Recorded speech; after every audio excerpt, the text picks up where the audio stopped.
In 2018, Among Us was my first introduction to social deduction games, and while it is a great game, after playing it hundreds of times, it's not quite the same anymore. Advanced Murder Mystery was designed with the vision of creating a role-based version that utilized creative abilities to allow for interesting emergent interactions. This game has a lot of content, so I won't be able to cover even a small fraction of it in the time we have, but I'll focus on the important lessons that I learned from the project. This mode stands out from others through the way that its roles work. Most social deduction games of this nature have hidden roles.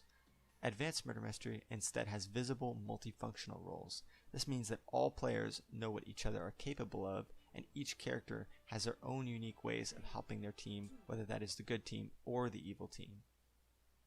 May, for instance, has a cryodome, which can be used to both stop an imposter in their tracks or to lock off access to a key objective at the last moment.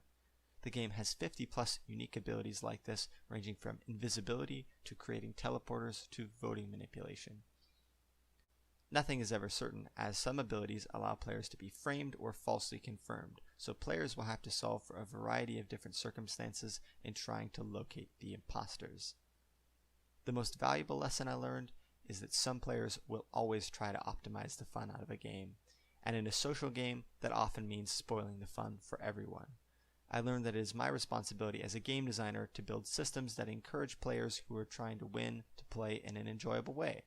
The game does have systems in place to guide players into more fun playstyles, but ultimately those were far from foolproof. The two major problems that games in this genre have to propose a solution for are: why do players have to split up from one another, and what encourages bad guys to actually kill people? If I had sat down and thought about my solutions more deliberately, I think my solution would have been much more elegant, but I did offer some solutions to both problems in the game. To cover the main problem, why do players have to split up? The mode has a number of tasks that players must complete by going to certain locations and performing actions. The issue is that very few of these tasks are mandatory, and even including the ones that are optional, there aren't enough to keep players busy for the whole game.